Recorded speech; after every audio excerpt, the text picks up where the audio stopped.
صحابیت کا مقام، صحابیت کا مقام، صحابی کہتے کسے ہیں؟ غوث اعظم عبد القادر جیلانی رضی اللہ تعالیٰ عنہ سے پوچھا گیا صحابی اور غوث کے مقام میں کیا فرق ہے؟ آپ فرماتے ہیں اب یہ شعبان کا مہینہ آ رہا ہے، حضور پاک صلی اللہ تعالیٰ علیہ وسلم ارشاد فرماتے ہیں اس میں ایک رات ہے 15ویں شب، اگلا مہینہ جو آئے گا ابھی شعبان کا، حضور فرماتے ہیں رب تبارک و تعالیٰ 15ویں شب کو سارے لوگوں کے سال بھر ہونے والے معاملات فرشتوں میں تقسیم کر رہا ہوتا ہے، ان کا رزق تقسیم کیا جا رہا ہوتا ہے کہ سال بھر اب ان کو اتنا رزق ملے گا، اتنے معاملات ہوں گے، یہاں تک کہ کئی لوگوں کی موت کا بھی اعلان ہو چکا ہوگا، لیکن حضور فرماتے ہیں انہیں خبر بھی نہیں ہوگی، وہ اپنے شادی کا پلان کر رہے ہوں گے، وہ اپنے گھر بنانے کے چکر میں مصروف ہوں گے، جبکہ ان کو 15ویں شعبان کا اعلان ہو چکا ہے کہ ان کی موت اس سال آنے والی ہے۔ عزیزان گرام وقار، ہمارے پاس بہت لیمیٹڈ ٹائم ہے، بہت مختصر سا وقت ہے، تو اس دنیا میں جب یہ تیزی سے گزرنے والا وقت ہے تو کر کے کیا جانا چاہیے؟ ظاہر سی بات ہے جب چھوٹا سا وقت ہے تو کچھ تو کریں۔ آپ سے اگر میں کہوں ملک الموت تمہارے سرانے پر آ کر کھڑا ہے اور کہتا ہے 2 منٹ ہے تیرے پاس، کیا کرنا چاہتا ہے؟ تم کیا کرنا چاہو گے؟ 2 رکعت پڑھنا چاہو گے، 1 رکوع قرآن کا پڑھنا چاہو گے، یا تسبیح لے کر سبحان اللہ پڑھ لیں، یا لا الہ الا اللہ پڑھ لیں، یا دعا کر لیں، توبہ کر لیں، استغفار کر لیں، بڑی بڑی چیزیں، یا خیرات کریں، صدقہ کریں، کیا کریں؟ 2 منٹ کا ٹائم ہے۔ بلکہ بزرگوں نے فرمایا اگر کسی کو یہ کہہ بھی دیا جائے کہ تیرے پاس 2 منٹ کا ٹائم ہے تو کیا کرنا چاہے کر لے، بعض بزرگوں نے لکھا ہے کہ وہ انہی معاملات کو سوچتا رہ جائے گا، 2 منٹ گزر بھی جائیں گے، کر بھی نہیں سکے گا، کیا کریں وہ پتہ بھی نہیں چل سکتا۔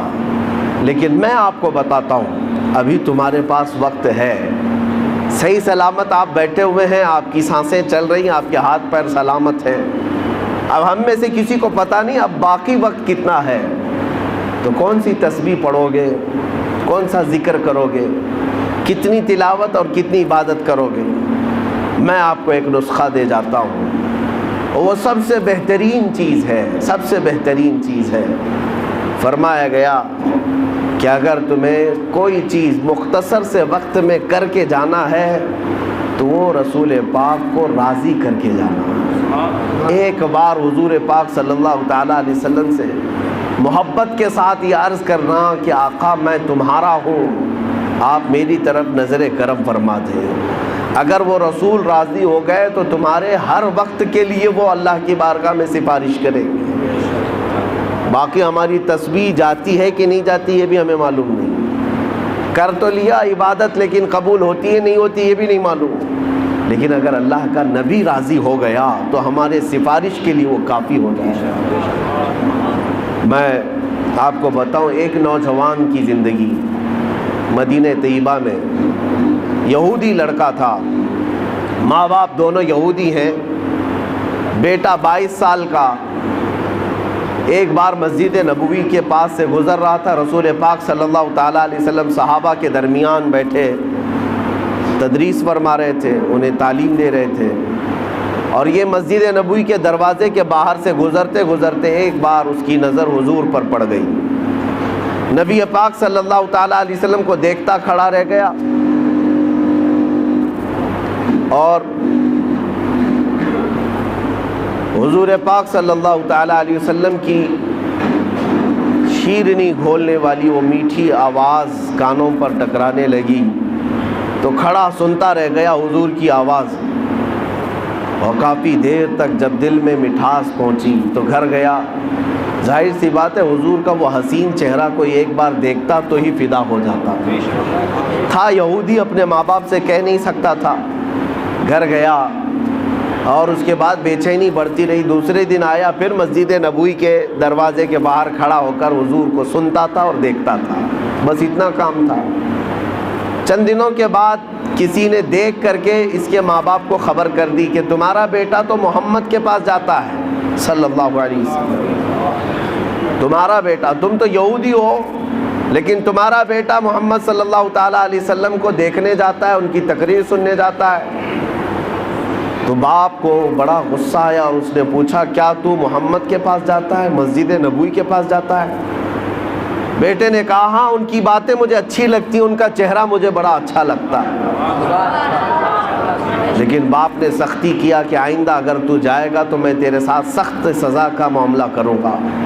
لیکن یہ محبت ہوتی ایسی ہے، اور وہ بھی میرے مصطفیٰ سے ہو۔ اس زمانے کے ہم نے واقعات دیکھے ہیں، ساری دنیا کو صحابہ نے چھوڑ دیا مگر چہرے رسول کو کبھی نہیں چھوڑا۔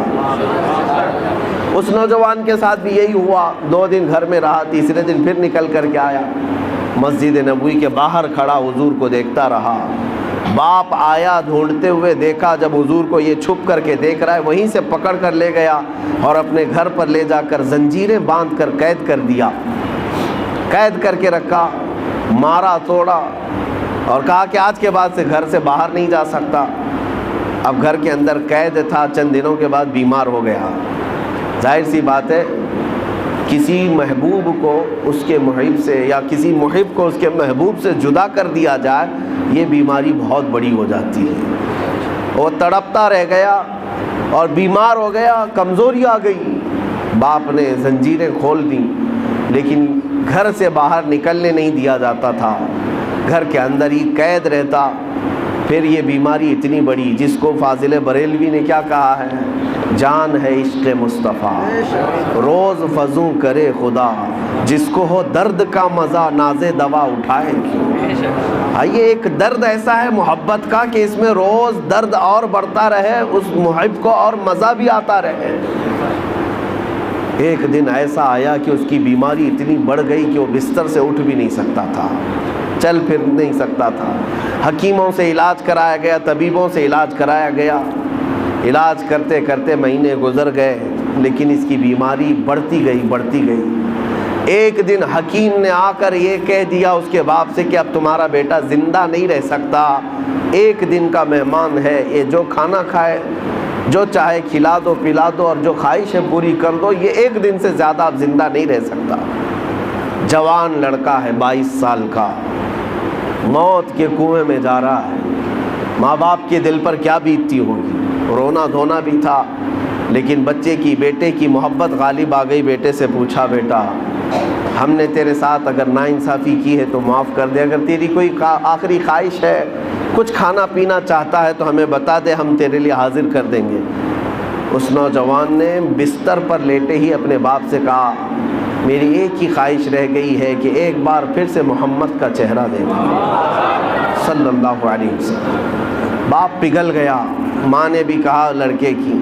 کہ جاؤ، اگر وہ دیکھنا چاہتا ہے تو جا کر ان سے کہہ دو محمد صلی اللہ علیہ وسلم سے کہ وہ ہمارے بیٹے کو ایک بار ملاقات کر لیں۔ تھے تو یہودی، کٹر یہودی، حضور کو بالکل برداشت نہیں کرتے، وہ دشمنی میں تلے رہتے، لیکن آیا وہ یہودی اور محمد صلی اللہ علیہ وسلم کی بارگاہ میں جب حضور صحابہ کے ساتھ بیٹھے ہوئے تھے، یہ فجر کے بعد کا وقت تھا، آیا، آ کر کے وہ روتے ہوئے کہنے لگا میرا ایک بیٹا آپ کی محبت میں دنیا سے جا رہا ہے، ایسا مریض ہو گیا کہ اس کا اب موت کا وقت قریب آ گیا، وہ ایک بار آپ کو دیکھنا چاہتا ہے۔ رسول پاک صلی اللہ تعالیٰ علیہ وسلم اسی وقت اپنی مجلس سے اٹھے، اپنے صحابہ سے کہا چلو میرا ایک دیوانہ دنیا سے رخصت ہو رہا ہے۔